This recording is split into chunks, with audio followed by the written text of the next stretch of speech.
Part One-on-One with Mr. Burgher.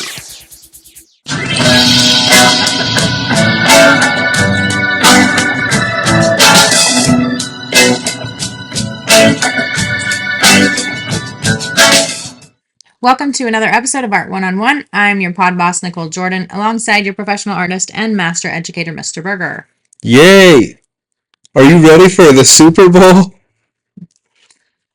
Very funny. Neither of us care that much about the Super Bowl. No. So maybe we don't talk about it, but you're a Bears fan. I'm a Vikings fan. And who is in the Super Bowl? Not the Lions. I know that. No, it's the 49ers. And the Chiefs. And the Chiefs. And I like the Chiefs. I don't care. No. You were kind of rooting for the Lions last week. I was kind of, yeah, I mean, as an NFC North fan, I kind of, the Lions have never, I was kind of hoping they'd do, I mean, of the NFC North teams, the team that I hate the least is the Lions. And they're an underdog, which I like. Yeah, and they hadn't been there before. The Kansas City Chiefs, they've kind of gone from being the team that everyone was like, yeah, that's such a change. It's not it's not the New England Patriots. It's not the Dallas Cowboys. It's not the 49ers. It's not the regular suspects. It's this whole, like they hadn't been there in a long time. And now it's like year after year, Kansas City. Now it's like, all right. And now that's who Kelsey plays for, right? Travis Kelce. So that's the whole big Taylor Swift thing, too. Correct. And there's all this like drama on the internet about why they're spending so much time during the football games with the Taylor Swift. And then there's like this. I read this post the other day, like they've already decided, like it's a big scam. They already know who the championship or the champion will be of the Super Bowl. It's already been decided ahead of time. Do you believe in that stuff? No, I don't think that there's any sort of conspiracy of the NFL being rigged. That's silly. There's too many variables that you could never control. How's that? For example, I don't think that an NFL kicker from 50 yards out can hit a pole with a football and have it ricochet out. I just don't think that you're talking about millions and millions of dollars. You're talking about all kinds of people that have to be in on it. Like with professional wrestling. I don't know if you know this. I'm a pro wrestling fan. But everybody that has to be in on it is the referee has to be in on it. All of the wrestlers have to be in on it. The families, like, they know what's up. Like in the old days when people were like, hey, no, pro wrestling is like legit. There were a lot of people that had to keep their mouths shut. And it was a tight circle. It was hard to get in, and it was impossible to get out.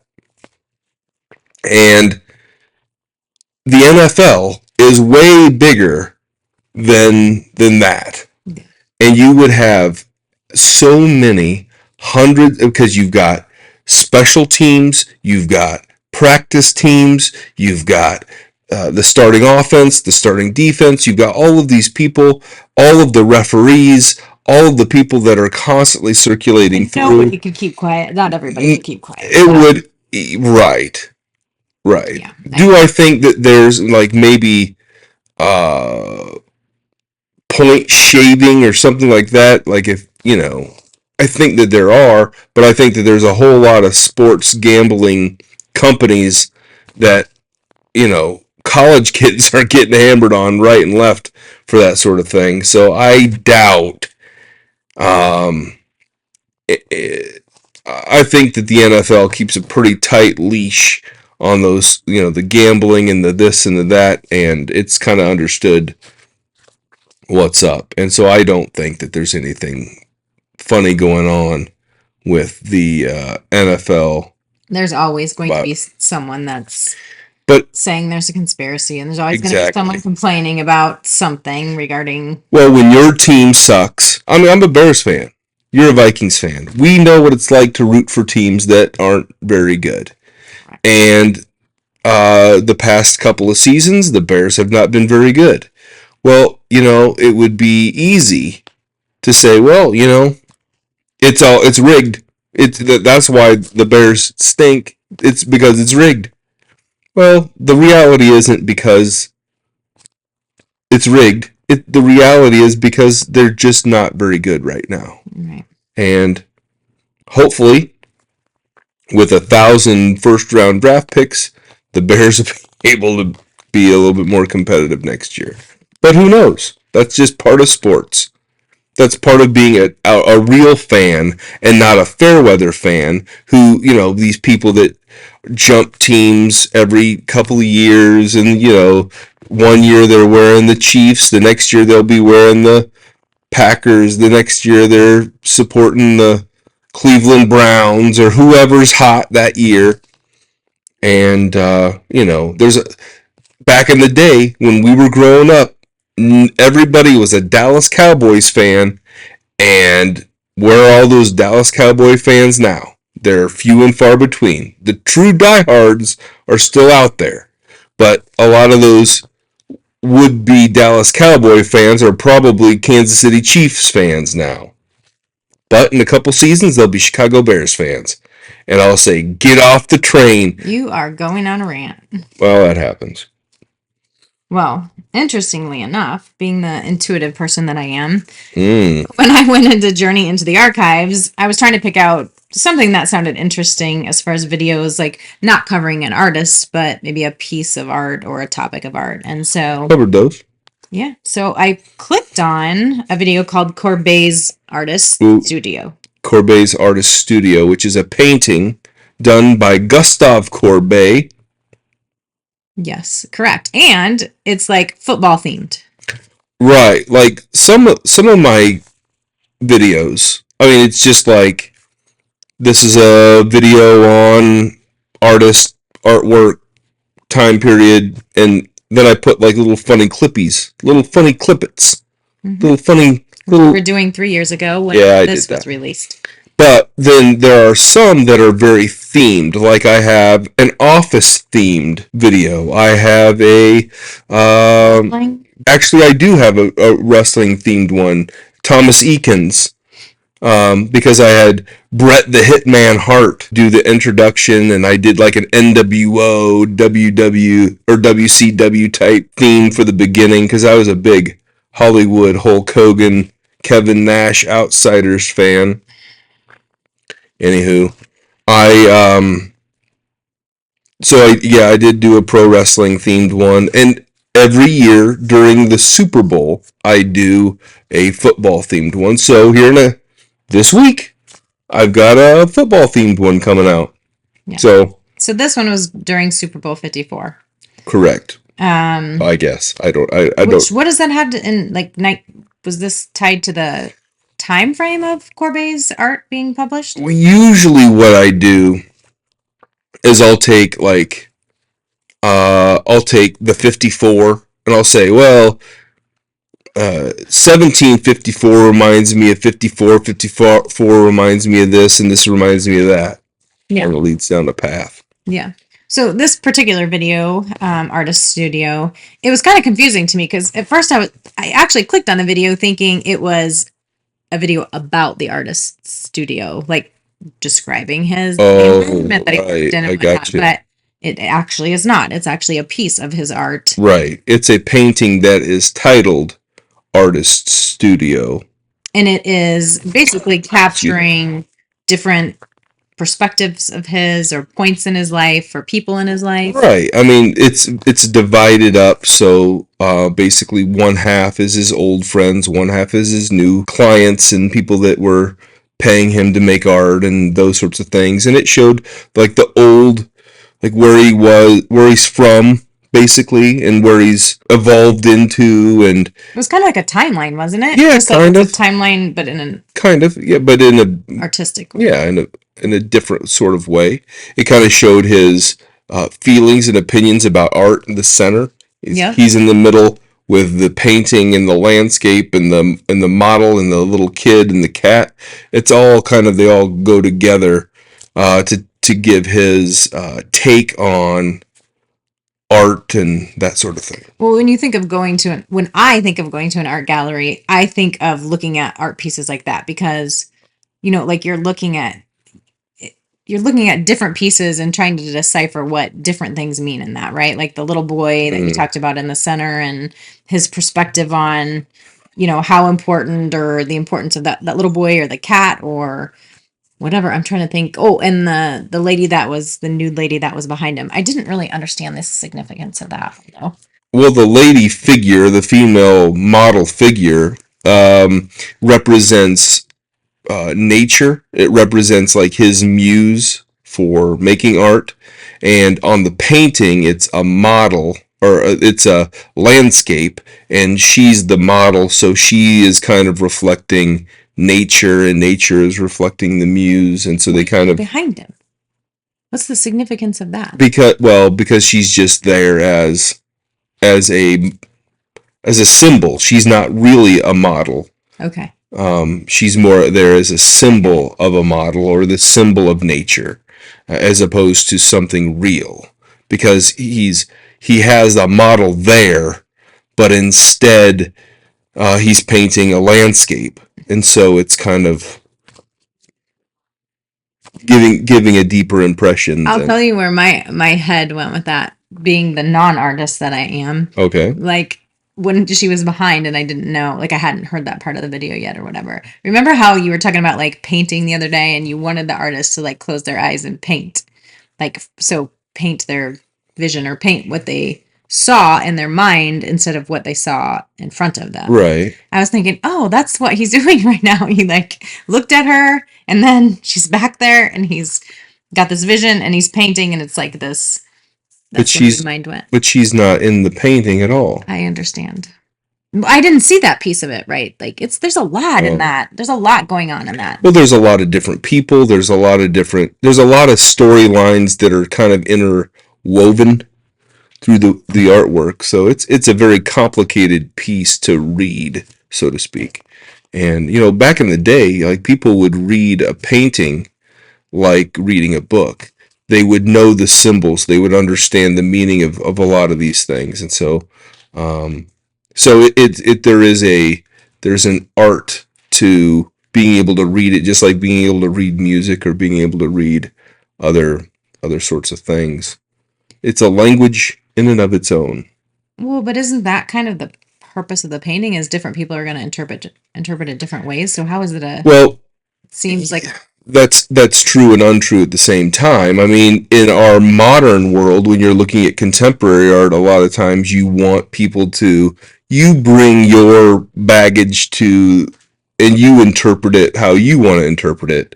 And a lot of artists leave their artwork up for interpretation. However, back in the day, when the vast majority of the population were illiterate, that wasn't the case. What they would do is they were symbols, and everybody knows the symbol. Everybody knows what's up. Everybody knows that, if you have a saint that's got arrows shooting through it, and he's tied to a pole, that's Saint Sebastian.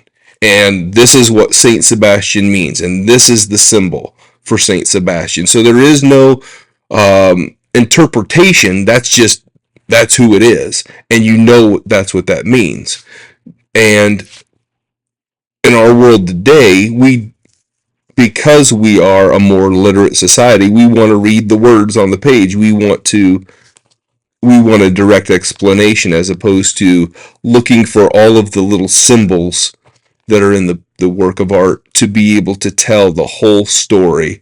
You would see certain things that had a meaning, as opposed to words that give you a direct explanation. So, have you ever done that with your students, like where you put a piece of art in front of them and then ask them to interpret what that means to them? No, but that's a great idea. That'd be fun. It'd be fun to see what, how different everyone's Right. was, depending on what the art piece was. But Well, fun project. there are several, there are several works that I could do that with, just off the top of my head. So maybe, who knows? Maybe tomorrow. That's a lesson plan. I think it'd be fun. I think the kids would enjoy it. I think it would be interesting to know, or like it would just be an interesting lesson, I think. Maybe I'll record it and post it on the YouTube channel. There you go. What's the first piece of art you think of? Well, it's a surprise. I don't want to give any clues to. Oh my goodness. If I was to do it, I would probably, like, the Renaissance has lots and lots and lots of symbols that are in it. There's a couple paintings by Jan van Eyck that would work really, really well with symbols. There are some works by Hieronymus Bosch that have really, really interesting, deep symbols. Maybe that's something we should do. You should give me a piece of art and not tell me any meaning behind it, and then I should interpret it and see what I come up with. Okay, maybe that's to be a new segment. That's maybe an idea for a segment. Interpret the art. What does this mean? But I mean, yeah, it's a good idea. Maybe we'll see where that goes. Okay. All right. Well, moving into the next segment, Ask the Art Guides, which we normally do at the beginning, but yeah, we're mixing it up a little. That's right. all right. Well, I'm in the passenger seat. I'm just talking. Keeping you on your toes. I pulled up Titian. Titian? Do you know Titian? Yeah, he's a Renaissance artist. Well, I have never heard of Titian. Titian is mostly known for painting the aristocrat, high society folks, the nobles. He was very well known for painting portraits and religious scenes, which is very common for artists of the Renaissance. But also kind of a master of painting, and he was very good at what he did, and that's why the nobles called him out or wanted him. Well, they hired him to paint certain things, and portraits primarily. I mean, the first one is funny. I'm not going to use this one, but it is funny, like, because I looked up why they said this. The first one is go viral, not bacterial. Okay. Knowing what you know about him, what does this mean to you? Well, it's life. Go viral, not bacterial. He died of the plague. And so it's kind of a pun. Like, yeah. I thought it was interesting. It is kind of funny, but that's not the one I want to go with. Okay. A flattered client is a repeat client. That's the one I want to talk about today. Well, for Titian, again, is a Renaissance painter. He painted portraits of wealthy nobility. And so for him, if you have a blemish on your face, if you have maybe an unflattering appearance, keep in mind, the Renaissance was a time of a lot of conflict. It was a time of disease and plague. It was a time of, people would get diseases like syphilis and things like that were not only untreatable sexually transmitted diseases, but also disfiguring. Sometimes they would cause amputation. It would cause psychological deterioration. There were people would have parts of their face and body amputated from disease or gangrene or other things. Get where you're going. The point is being disgusting. Well, that's the way it was during that time. And so if there was someone that was less than perfect looking, it was his job as the artist to, smooth out the complexion, make him look personal photoshopping. Exactly. And so, it was Photoshop before Photoshop. Exactly. It was called painting. And you wanted people to look completely immaculate. Now, as you go forward in time, like for example, we get to the Baroque time period with individuals like Rembrandt van Rijn, the famous Dutch painter. He goes the opposite direction. He says, you know what? If you have a blemish on your face, I'm painting it. You have if you don't look perfect, that's okay. I'm going to paint you not looking perfect. And that's just the way people look, and that's okay.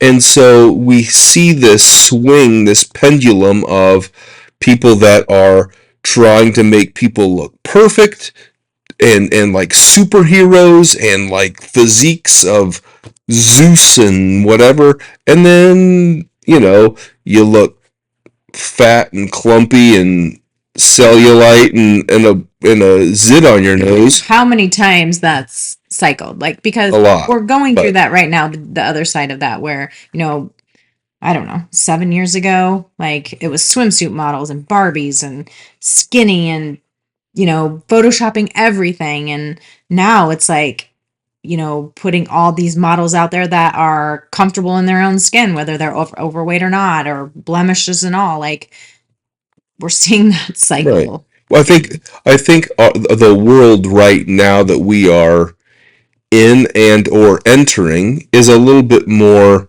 you know what?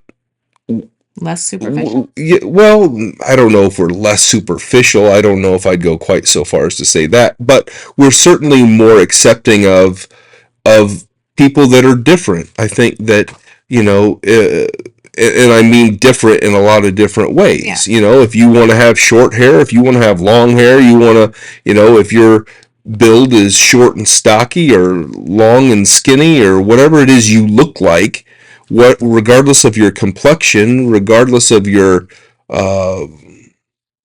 background or where your parents are from or whatever, those are all like,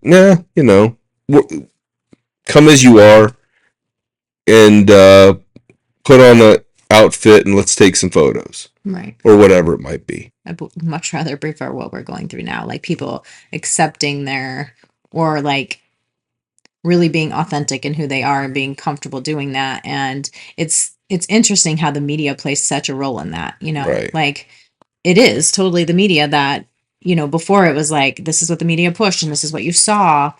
And it was not okay there was so much, not to get into that stuff, but body shaming and whatnot with what was going on. And now the media is like, oh, it's okay. We're going to put these larger models and different, people in front of the camera. And now look at look at what that's generated, which to me is so frustrating because like the things we could do, our media, our news, our things like that. And you and I have this conversation and we differ because I hate the news. I hate watching. I hate listening to the stuff that you listen to sometimes.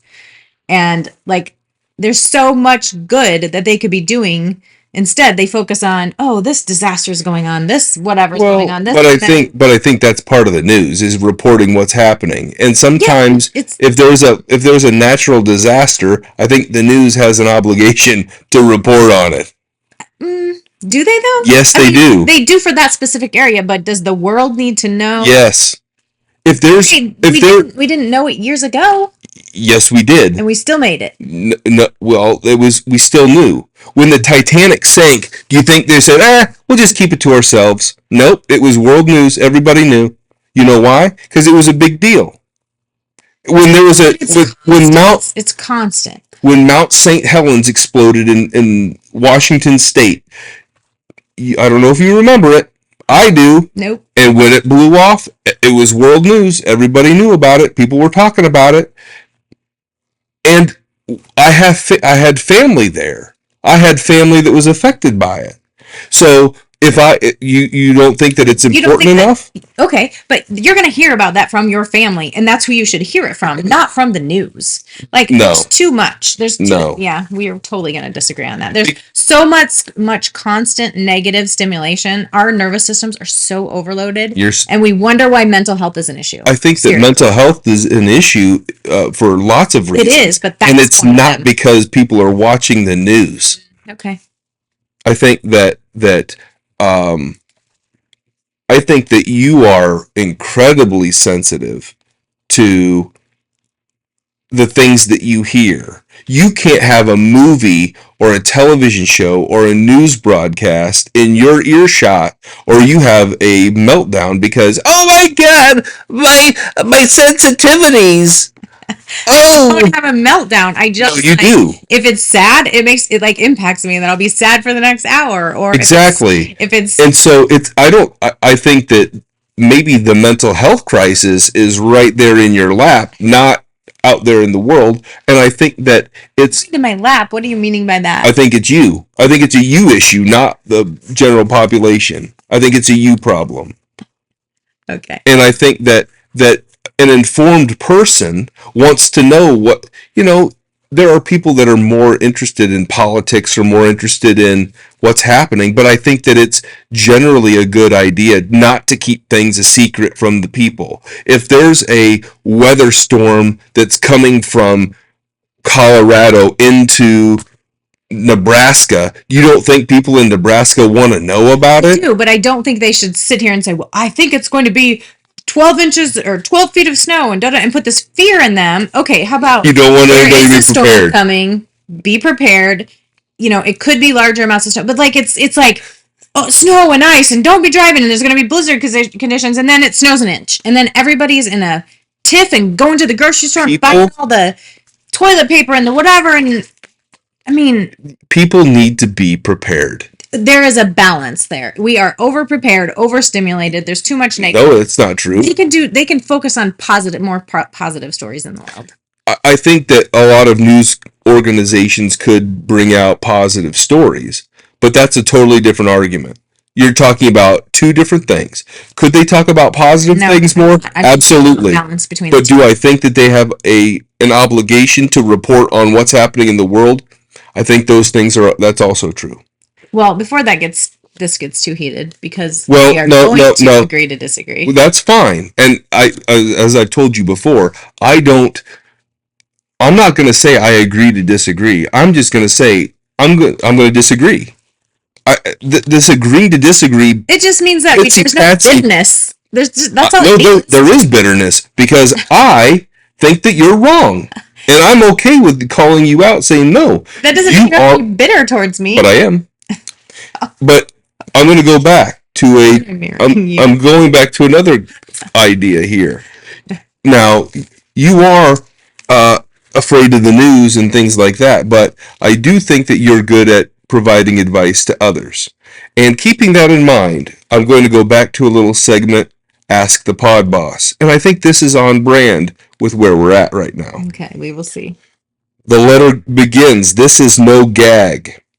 I look like Paul Newman, and it's ruining my life. I'm 30, happily married, and the father of 3. I'm a steady churchgoer. The girl who runs the elevator in my building takes me down to the basement, pushes the stop button, and tries to get friendly, if you know what he means. The babysitter keeps asking me to kiss her goodnight when I drive her home because I'm so mature, and she is sick of these high school boys. Yesterday, my wife saw me getting a cup of coffee with a beautiful young girl from the office who has been making a pest of herself lately. I may be in trouble at home. Please help. Signed, Case of Mistaken Identity. Well, okay. I don't think it's a mistaken identity based on just the fact that he's writing about this and letting everybody know about it and calling attention to it. Kind of a little bit of a red flag. But before that, who the heck is Paul Newman? Paul Newman is like a famous actor from the 60s, 70s. Like he's hot or something? Yeah, he's notoriously good looking. I don't know who the hell Paul Newman is. Get your phone and look him up. He's famously good looking. He is an actor. You've never bought the Paul Newman like salad dressing at the grocery store? Oh, Newman's Own? Yeah. That's his face on it. He gives all that money to. He has this company. Well, I think is he alive? I don't know. but anyway, he gives the money. He passed He away, died in 2008. and Yeah, he's a good-looking guy. but so this What the hell's he on a? because he started this food company to give back to charity. So all of the proceeds from the salad dressing goes to philanthropy, charity organizations. Cool. Um, He's got beautiful eyes. oh, Okay. So he is good looking. Okay, so first of all, just the fact that he's writing this and wanting to call more attention to it, and he knows what the right thing is to do. He knows what he's. To me, this is ridiculous. Like, So you think that he should be ostracized by his wife? I think I think he's calling attention to himself because that's the same thing he does with these women. Just like, why is he going to coffee? Why is he going to coffee with this? If she's becoming a pest of herself and his wife's questioning him, he's going to go with a beautiful woman from his office to go have coffee. There's nothing wrong with having coffee with somebody. Did he tell her about it? Has it been an issue in the past? That I don't know this fellow. All I know is what was written in the thing. Yeah, well, by that writing, I would say this is a person that wants attention. These women are giving him attention, and so okay, put the shoe on the other foot. You've got a beautiful young woman who, by most standards, people would say she's a beautiful girl, looks like a celebrity of some sort. I'd fill in the blank. I don't know. I can't think of anybody off the top of my head. But anyway, looks like a celebrity type, beautiful actress type, and automatically guys are talking to her and people are throwing themselves at her. And automatic. People put out vibes. You walk into a room and you can feel that, like, a lot of times you say you can feel the tension in a room when you walk in a room, right? In situations, if this is happening continuously over and over and over, there is some vibe he is giving off where those women think it's okay to do that. He is sending out the wrong signal. If it's happening that many times, it's on him. That may or may not be true. I mean, I'll be honest with you. I have gone out into various social settings and people have, talked to me that I necessarily didn't want to, talk to. Mm-hmm. And that's okay. I mean, you know me, I'll talk to anybody. I'm not going to say, no, I'm not talking to you because you seem to be a little too flirty. At the same time, I do think that this gentleman, Paul Newman lookalike, mm-hmm. has a responsibility to, not put himself in positions where he looks like a jackass. But it's not. You don't need to have your wife take the babysitter home. Don't go out to coffee. Exactly. With beautiful people in your office. Right. This guy is obviously giving off a certain vibe, and on some level, feeding off of that. Well, I mean, the segment is writing the segment. The segment is called "Ask the Pod Boss," not "Ask." Yeah. Mr. Burgher. Go home and love your wife and stop putting out the vibe that you need attention. And I can see, like, when you said, oh, well, I go out and sometimes the women like to talk to me, whatever. You like to be the center of attention, just like on this podcast. In certain situations and with certain crowds, you like to be that person. But I wouldn't say that I like to be hit on by women, and to be quite honest with you, there are times that I have been accused of being flirted with or whatever, and I don't really recognize it. You've been accused of being flirted? I've been accused of something inappropriate when I didn't recognize anything inappropriate was happening. So, well, I don't think that's the case with this guy. Yeah. I mean, it's all about energy. Well, whatever. That's the vibe. What do I know? Exactly. I color for a living. Exactly. Buy those shirts on Redbubble, by the way. They're available. Now, your shirt is a ray gun. Yes. Those are not my shirts. I love ray gun. We have some fun. They just came out with It was something regarding the ice storms. Oh my god! I wish I could remember what it was, but it was so Don't funny. tell anybody because that's too scary for the public to know about the ice I would storms. like other people's opinions on this. I can be sensitive. Well, I am very sensitive to that stuff, but I think more people than not would agree with me that there's a balance that needs to happen in this world. No. With not putting out so much negative. I think if the news said, you know what, we're only going to put out positive stories. We are not going to talk about anything negative. I think that I'm not saying don't talk about the news negative. story, the news would fail to be the news. I'm not saying don't put out anything negative. I'm just saying you don't have to put out so much. I mean, and there's certain situations where they're getting in there, like accidents and things like that, where they're putting it on TV before families. Like, that's wrong. That does not happen. It does happen. They're photographing, they're sending videos. No. Oh my gosh. Have you ever, okay, I can tell you from firsthand experience, I have been at an accident site where somebody has died. And I can tell you firsthand that there were news crews there. And I can tell you firsthand what it's like to have a person with a microphone put it in your face and say, what's going on? And somebody flicks on a light and with the camera saying, what do you know? And you don't want to talk about what you do know. And pictures, though, there are pictures. And to be fair to the news organizations that were doing this, I was not a big fan of. But I will tell you this: not one time did they put that person's name on the news before they knew. I understand. And family was informed. But you don't think that there's pictures? They're doing live stuff. They're not releasing who it is. You don't think people are looking at that and like, oh my God, that's my vehicle. Oh my God, that's my family. Oh my God. I don't think I don't know of anybody ever seeing those kinds of details, but maybe. Is it possible? I don't know. Maybe. We're just getting off on a tangent, but. It is. Rein us in there, Pod Boss. What's the next item up for bids? There is no item. There is no next item. Oh. Well, geez, we did it all. We did it all, and I don't know. Holy smokes. I think it ends up with a call to action. Make sure that you like, share, especially subscribe. Good today. The majority of the people that are watching this content, the content is being watched, and only about 90% of the people that are watching this video are subscribed. Help me out, help out the Pod Boss, help out the channel by just clicking that subscribe button. It goes a long way to help us out, and you can find us all over social media and interact. Send us a chat.